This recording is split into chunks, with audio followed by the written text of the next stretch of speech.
सुप्रभात प्यारे बच्चों। आज हम ओजरस के प्रसिद्ध कवि जो कि भूषण के बाद रामधारी सिंह दिनकर का नाम आता है, आज हम उनके बारे में अध्ययन करेंगे। परीक्षा की दृष्टि से भी यह बहुत ही महत्वपूर्ण इम्पॉर्टेंट है प्यारे बच्चों। तो इनका साहित्यिक परिचय और इनकी काव्य रचना दोनों को ध्यान में दृष्टिगत रखते हुए इन पे आपको काम करना है। मेरे प्यारे बच्चों, यदि आपको दिनकर को कंठस्थ करना है तो हम कुछ आपको तरीका बताएंगे। तो सबसे पहले हम इनकी कविताओं को पढ़ने से पहले थोड़ा सा हम बेसिक जानकारी कर लेते हैं कि इनका साहित्यिक परिचय क्या है, क्योंकि साहित्यिक परिचय भी परीक्षा में 6 नंबर का साहित्यिक परिचय पूछा जाता है और 10 नंबर की व्याख्या। मान लीजिए व्याख्या कहीं और से पूछ लिया तो साहित्यिक परिचय कहीं और से, क्योंकि दोनों चीजें एक ही लेसन से तो होगा नहीं। थोड़ा सा हम साहित्यिक परिचय पर चर्चा देखेंगे, बाकी फिर अपना बुक वगैरह से देख लीजिएगा। तो आइए देखते हैं हम दिनकर जी को, जिनका नाम है रामधारी सिंह दिनकर। बहुत ही सुंदर नाम है, रामधारी सिंह। रामधारी सिंह दिनकर, दिनकर और दिनकर कहा गया है सूर्य को। इस सूर्य के समान ओजरस करना, ओजरस की रचना करने में हस्त सिद्ध भी थे, इसीलिए इनका उपनाम दिनकर भी है। रामधारी सिंह का उपनाम दिनकर भी है। जैसे हमारे प्रसाद हैं, जयशंकर प्रसाद का उपनाम प्रसाद है। हरियोध का नाम है, प्रसाद का नाम है, दिनकर का नाम है, ये सब उपनाम है। इनका हम जन्म देखते हैं। जन्म हुआ था 1908, मृत्यु 1974,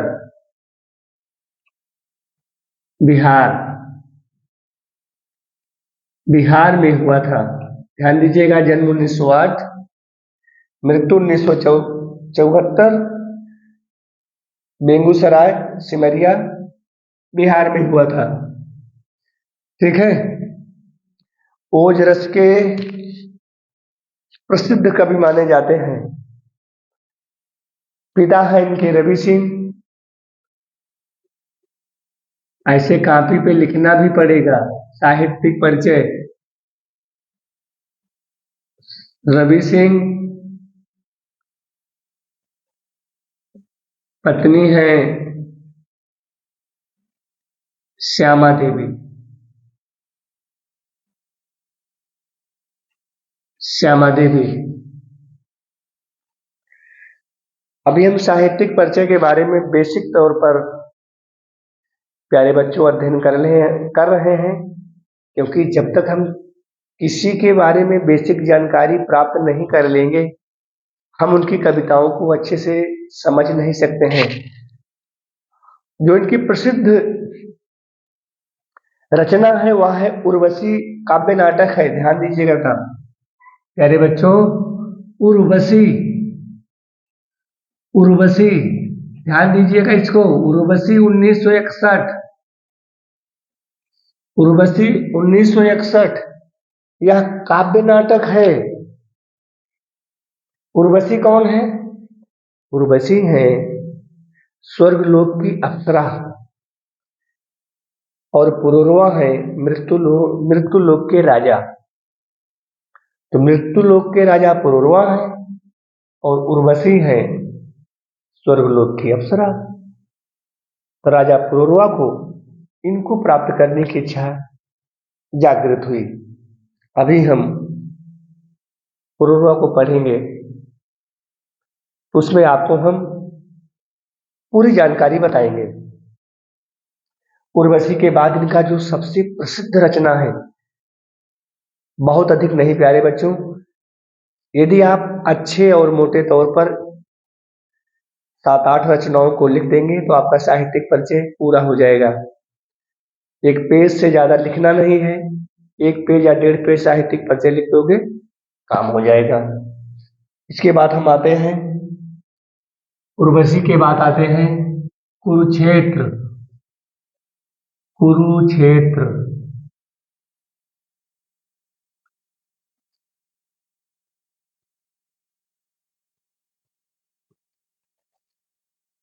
इस रचना भी बहुत ही महत्वपूर्ण रचना है हमारे दिनकर की। कुरुक्षेत्र, कुरुक्षेत्र वह स्थान है जहां पर महाभारत का युद्ध हुआ था और कुरुक्षेत्र में 7 सर्ग हैं।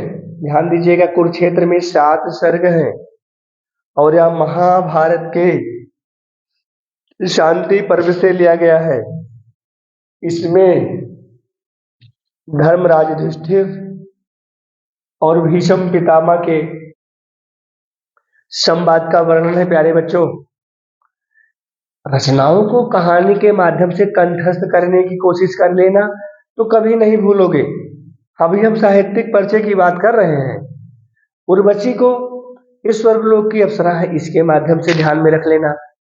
इसकी रचना काल 1961 है। अगर वर्ष नहीं भी लिखते हो तब भी कोई समस्या नहीं है, लेकिन रचना को तो लिखना ही पड़ेगा भाई। कुरुक्षेत्र को ऐसे ध्यान में रख लीजिएगा, कुरुक्षेत्र में महाभारत का युद्ध हुआ था। महाभारत का युद्ध किसके बीच हुआ था? कौरव और पांडवों के बीच हुआ था। इसके जो नायक हैं वह कर्ण हैं। इसमें 7 सर्ग हैं। इसमें जो है धर्मराज युधिष्ठिर और भीष्म पितामह के संवाद का वर्णन है। और तीसरी इनकी जो सबसे महत्वपूर्ण रचना है वह है रश्मिरथी। हम नोट कर दे रहे हैं ब्लैक बोर्ड पर, रश्मिरथी।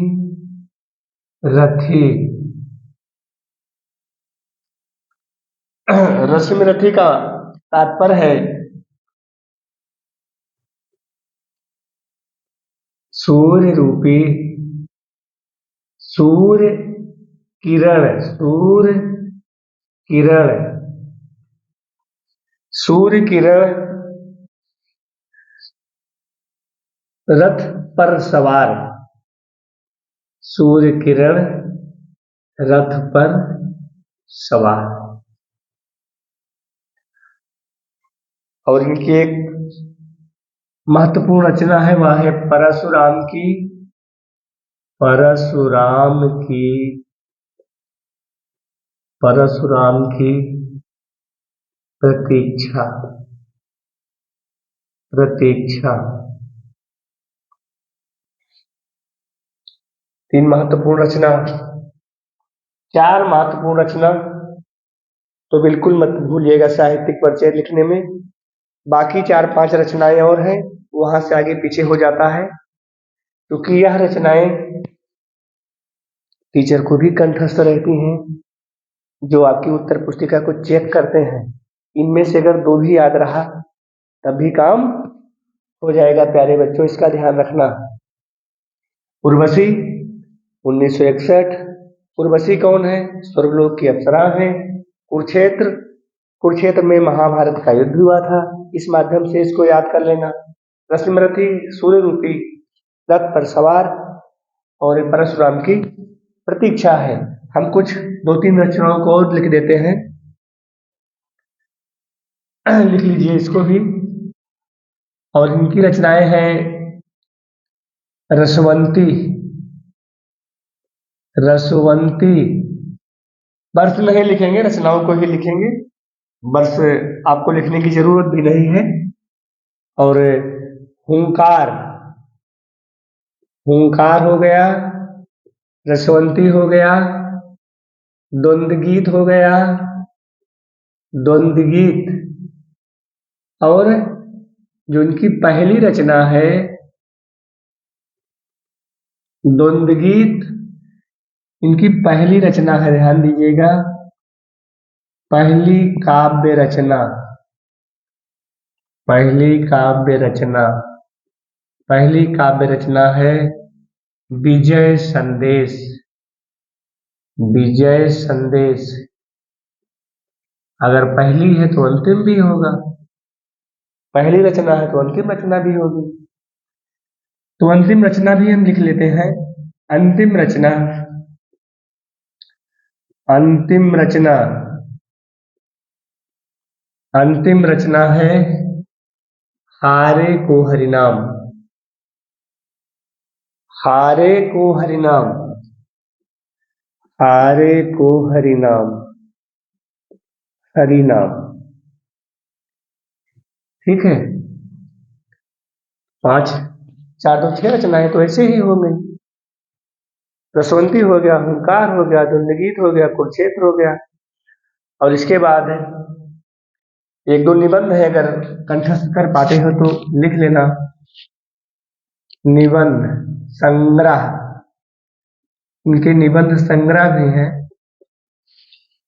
जैसे है संस्कृत के 4 अध्याय, संस्कृत के 4 अध्याय, संस्कृत के 4 अध्याय। ठीक है, और अर्धनारीश्वर, अर्धनारीश्वर, अर्धनारीश्वर, रेती के फूल भी है, रेती के फूल। मेरे बच्चों, हमने सोचा आज हम काव्य रचना को पढ़ाने के पहले थोड़ा सा साहित्यिक परिचय आप लोगों को डिटेल से बता दें, क्योंकि अगर साहित्यिक परिचय कंठस्थ नहीं रहेगा तो फिर आप वही रटने के चक्कर में पड़ जाओगे, और जब परीक्षा नजदीक आएगी तो बार बार तमाम प्रकार का जो पका पकाया भोजन है उसी को खोजोगे, उल्टोगे, फिर रटोगे, फिर भूलोगे, रटोगे, भूलोगे, रटोगे, भूलोगे, तो रटना नहीं है। साहित्यिक परिचय को मेरे प्यारे बच्चों कभी भी रटना नहीं है, रटने से साहित्य में काम होने वाला बिल्कुल नहीं है। तो इनका रेती के फूल हो गया, और वेणु पथ है, वेणु पथ, रेती के फूल हो गया, वेणु पथ हो गया, और क्या है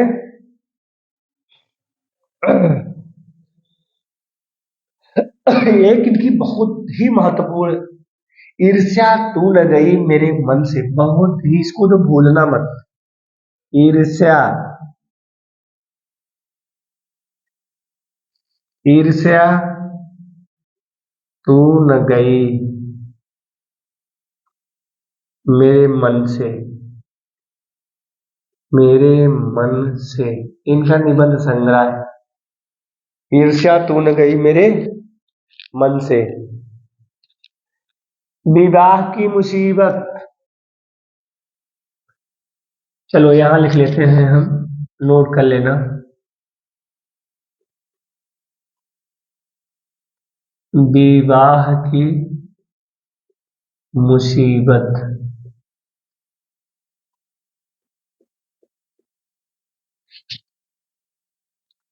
बस इतना ही काव्य रचनाएं, इनकी और सारी काव्य रचनाएं हैं, और भी काव्य संग्रह हैं, लेकिन अब आते हैं हम प्यारे बच्चों थोड़ा सा इनके काव्य पर। काव्य को हम देख लेते हैं,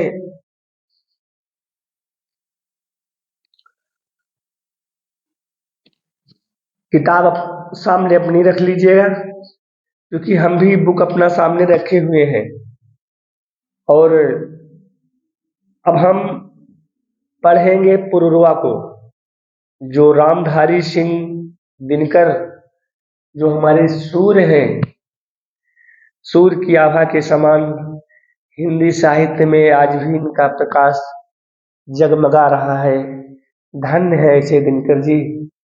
आज दिनकर जैसा दूसरा कवि अभी तक पैदा नहीं हुआ है और न पैदा होने की उम्मीद ही है। ऐसे ओजरस से परिपूर्ण, ऐसे वीर रस से भरे हुए मेरे प्यारे बच्चों, अब हम पढ़ेंगे आज पुरुरवा को। पुरुरवा जो है मृत्यु लोक के राजा हैं और जो उर्वशी है वह स्वर्ग लोक की अप्सरा है। इसके पहले भी हम इसका जानकारी आपको बता चुके हैं। इसी कहानी के माध्यम से मन में अपने कंठस्थ रखिएगा तो आप व्याख्या अच्छे से कर लोगे, क्योंकि व्याख्या मेरे प्यारे बच्चों, मेरे दोस्तों, व्याख्या रटने की चीजें नहीं है। व्याख्या को देख करके उसकी व्याख्या की जाती है। कौन है अंकुश, इसे मैं भी पहचानता हूं। कौन है अंकुश, इसे भी मैं नहीं पहचानता हूं। पर सरोवर के किनारे कंठ में जो जल रही है। यहां पर दिनकर के कहने का मतलब यह है, दिनकर के कहने का तात्पर्य यह है कि राजा पुरुरवा को अपने आप पर बहुत गर्व है, शक्तिशाली है, उनकी भुजाओं में ताकत है, हाथी के समान के पास बल है। फिर भी कौन है अंकुश, अंकुश माने होता है हथियार। हथियार ऐसा अपने वश में नियंत्रण करने वाला एक शस्त्र जिसको कहते हैं हम अंकुश, वही है अंकुश। कौन है अंकुश, इसे मैं भी नहीं पहचानता हूं। यहाँ राजा पुरुरवा के मन में यह विचार आया कि ऐसा हथियार वह कौन सा है जिसको मैं अभी तक पहचानता ही नहीं हूं, जानता नहीं हूं, उसके बारे में हमें जानकारी ही नहीं है।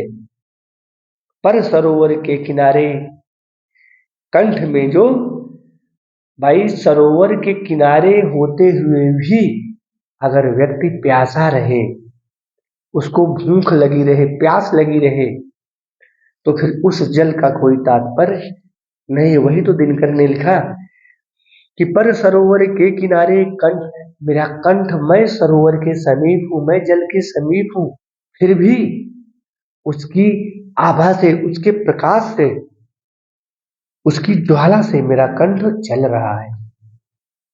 दूसरी लाइन का अर्थ है, कहने का मतलब यह है कि मैं जल के समीप होते हुए भी, मैं सरोवर के समीप होते हुए भी उस उर्वशी को पाने की लालसा में, पाने की इच्छा को जागृत, उनके अंदर, राजा पुरुरवा के अंदर इच्छा जागृत हो गई। तो जब इच्छा जागृत हो गई तो उसकी चाह में समीप होते हुए भी उनका कंठ, जल के समीप होते हुए भी उनका कंठ बिल्कुल सूखा जा रहा है। उस तृषा, उस वेदना को जानता हूं। तृषा माने होता है प्यास। जैसे एक प्यासा आदमी हो, तो जब प्यासा व्यक्ति होता है तो पानी उसके पास थोड़ी जाता है। जिसको प्यास लगी है वो खुद अपना नलकूप के पास, कुएं के पास, सरोवर के पास जाएगा। पानी कभी प्यासे के पास नहीं जाता है। ठीक है, जैसे आप लोगों को पढ़ना है तो गुरु की तलाश करनी पड़ेगी, चाहे वह ऑनलाइन करो या फिर ऑफलाइन करो। बिना गुरु के भवबंधन पार होने वाला नहीं है। उस तृषा, उस वेदना को जानता हूं। वेदना माने होता है कष्ट, दुख। वो जो वेदना है, जो कष्ट है, जो दुख है, मैं इसको जान रहा हूं। अगली लाइन है, सिंधु सा उद्दाम अपरंपार मेरा जल कहाँ है। बेटा बुक सब लोग सामने रख लीजिएगा, क्योंकि बुक हम भी सामने रखे हुए हैं और बुक से ही पढ़ा रहे हैं। क्योंकि कविताएं तो भाई हमें कंठस्थ नहीं है अभी, तो बुक अपना देखते रहिएगा। सिंधु सा उद्दाम अपरंपार मेरा बल कहाँ है, गूंजता जिस शक्ति का सर्वत्र जय जयकार, उस अटल संकल्प का संबल कहाँ है। अटल माने होता है जो अपने जगह पर स्थिर रहे, जो अपनी जगह से हिले ना। संबल माने होता है सहारा, वह मेरा सहारा कहाँ है। जो मैं अपनी जगह पर अटल हूँ, संकल्पवादी हूँ, लेकिन वह मेरा सहारा कहाँ है। सिंधु सा उद्दाम, उद्दाम माने होता है शक्तिशाली, धैर्यशाली, साहसी, जिसको डर ना हो, जिसके अंदर अपार ताकत हो, उसको कहते हैं उद्दाम। अपरंपार, जिसकी कोई सीमा न हो, जैसे समुद्र होता है, कहाँ से शुरू हो रहा है, कहाँ उसका अंत हो रहा है, उसका कोई अपरंपार ही नहीं है। सिंधु सा उद्दाम अपरंपार मेरा बल कहाँ है। सिंधु जैसा साहसी, सिंधु जैसा धैर्यवान, अपरंपार जिसका कोई अंत और शुरू ही नहीं है, उतना मेरे अंदर ताकत है, उतना मेरे अंदर साहस है, फिर भी मेरा बल कहाँ है इसका मुझे पता ही नहीं है। गूंजता जिस शक्ति का, जिस ताकत की चारों तरफ गर्जना हो रही, सर्वत्र माने चारों ओर जय जयकार हो रहा है, वह मेरा बल सिंधु सागर, सागर जैसा मेरा बल, सागर जैसी मेरी ताकत कहाँ चला गया, उसका हमें पता ही नहीं है। उस अटल संकल्प का, जो मैंने अपने अंदर अटल संकल्प को लेकर के बैठा हुआ था, उसका सहारा कहाँ है। यह शिला सा वृक्ष ए चट्टान सी मेरी भुजाएं, यह शिला सा वृक्ष, शिला माने होता है पर्वत, जो बड़ी बड़ी ऊंची ऊंची चट्टानें नहीं होती, उसी को शिला कहा जाता है। शिलाएं, ऊंची ऊंची शिलाएं जो होती हैं, उधर जो मैहर वगैरह है, विंध्याचल है, जब कभी जाओगे ना, वहां तुमको ऊंची ऊंची पर्वत शिलाएं देखने को मिलेंगी। यह शिला सा वृक्ष है, यह शिला सा वृक्ष एक शिला के समान वृक्ष रूपी पुरवा खड़ा है। शिला के समान, शिला के समान वृक्ष रूपी पुरवा बिल्कुल धैर्य से युक्त, समुद्र के समान धैर्य से युक्त पुरवा, शिला के समान बिल्कुल अटल, अचल और अडिग संकल्प को लिए हुए बिल्कुल खड़ा हुआ है। और क्या कह रहा है कि एक चट्टान सी मेरी भुजाएं, भुजाएं जानते हो, चट्टान की तरह है, जो कभी हिलने वाली नहीं होती हैं। सूर्य के आलोक से दीपित समुन्नत भाल, आलोक माने होता है प्रकाश, भाल माने होता है मस्तक, समुन्नत यानी कि ऐसा मस्तक जो उत्कंठा से युक्त हो, जो समुन्नशाली हो, सूर्य के समान, सूर्य के आलोक से दीपित समुन्नत भाल,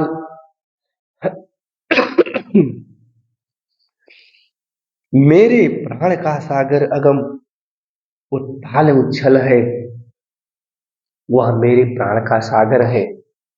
जिस प्रकार से समुद्र में तमाम सारी हिलोरें आती रहती हैं, लेकिन वह अपने संकल्प से, अपने इरादे से, अपने अटूट विश्वास से कभी हिलने वाला नहीं है।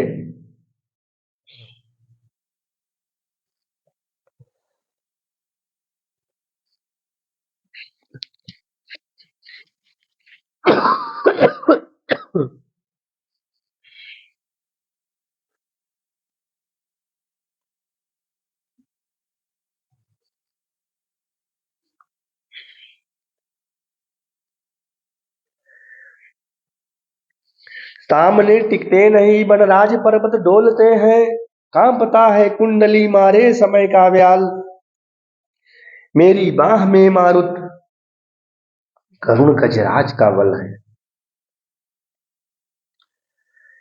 मेरे सामने जो वनों के राजा, वनराज कहा गया है वनों के राजा,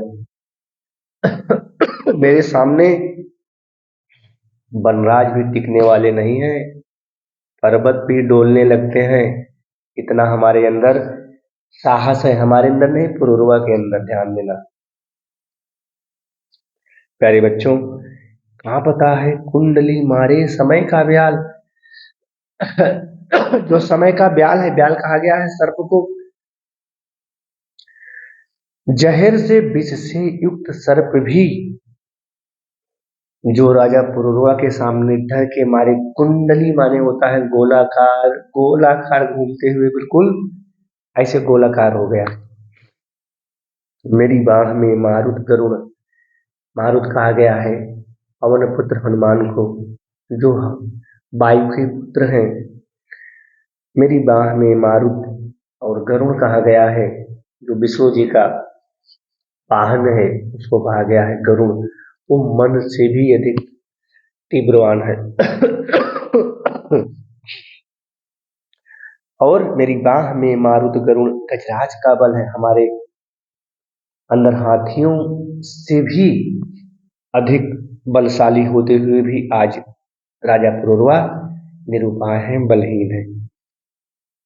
मर्त्य मानव की विजय का तूर्य हूं मैं, इस मृत्यु लोक में, मर्त का मतलब इस मृत्यु लोक में मैं, तूर माने होता है दुदुम्भी, क्योंकि पहले के समय में रण क्षेत्रों में दुदुम्बियां बजाई जाती थी, तब युद्ध का प्रारंभ होता था।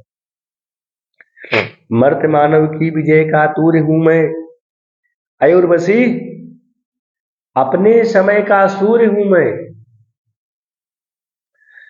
बहुत ही महत्वपूर्ण लाइन लिखा है दिनकर ने।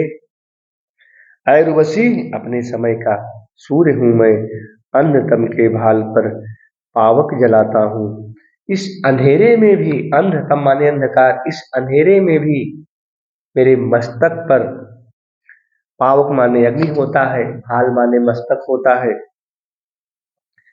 क्या तो होगा ही, भाल मस्तक तो बेसिक चीजें हैं, नोट कर दे रहा हूं। भाल, भाल माने होता है मस्तक।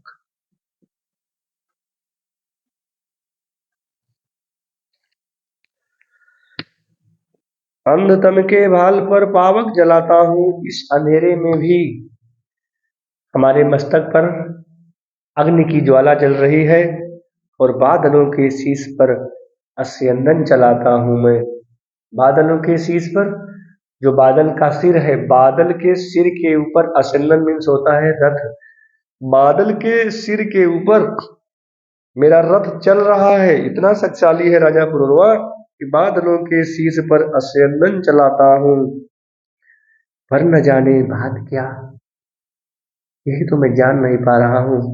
प्यारे बच्चों, यही तो राजा पुरुरवा को पता ही नहीं है क्या, पर न जाने बात क्या। क्या बात है, इतना शक्तिशाली, इतना साहसी होते हुए भी वन से, चट्टान से, पर्वत से, हाथी से, समुद्र से, लेकिन उस बात को समझ ही नहीं पा रहे हैं राजा पुरुरवा। क्या नहीं समझ पा रहे हैं? इंद्र का आयुध, इंद्र के शस्त्र को झेलने की क्षमता राजा पुरुरवा में है। आयुध माने होता है शस्त्र, जिसको वज्र कहा गया है। इंद्र का आयुध, पुरुष, जो पुरुष इंद्र के आयुध को, इंद्र के वज्र को, इंद्र के शस्त्र को झेल सकता है, लेकिन आज वही पुरुरवा निरुपाय है, निसहाय है, निःशक्त है, निस्तेज है। कैसे? सिंह से बाहें मिलाकर खेल सकता है। सिंह जंगल का राजा होता है ना, उसके साथ अपने बाहों को मिला करके युद्ध कर सकता है, लड़ सकता है। लेकिन लाइन चेंज हो गई, फूल के आगे वहीं असहाय हो जाता है। फूल कोमल होता है, फूल में सौंदर्य होता है, फूल के अंदर सौंदर्य होता है, फूल सुंदर होता है, फूल रूप से युक्त होता है। यहाँ फूल का प्रयोग प्यारे बच्चों, फूल का प्रयोग किसके लिए किया गया है? उर्वशी के लिए किया गया। ध्यान दीजिएगा, फूल का प्रयोग उर्वशी के लिए किया गया है, उर्वशी के लिए किया गया है। इस शब्द को ध्यान रखना, उर्वशी के लिए, उर्वशी 1961।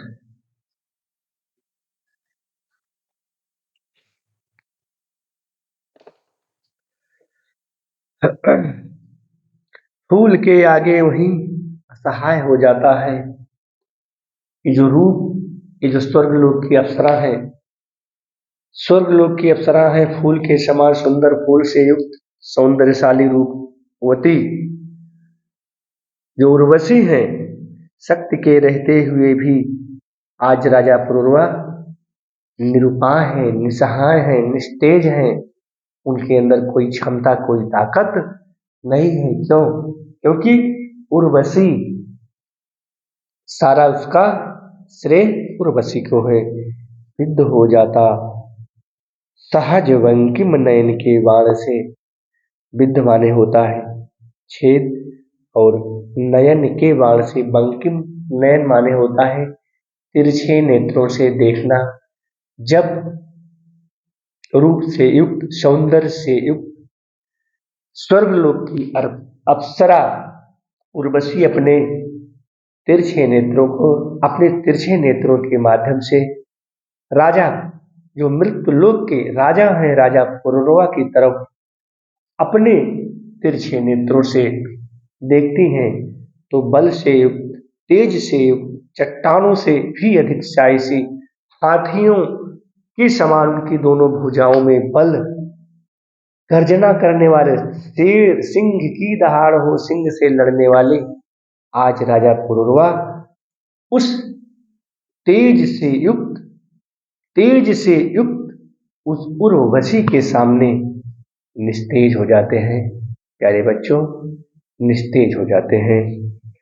जीत लेती रूप सी नारी उसे मुस्कान से, वह रूप से युक्त, सौंदर्य से युक्त, गुण से युक्त वह उर्वशी अपने रूप से, सौंदर्य से, गुण से, सुंदरता से उस राजा पुरूरवा को जीत लेती है, और उसके सामने राजा पुरूरवा निसहाय, निरुपाय, निस्तेज युक्त हो जाते हैं। मेरे प्यारे बच्चों, अगर हमारा वीडियो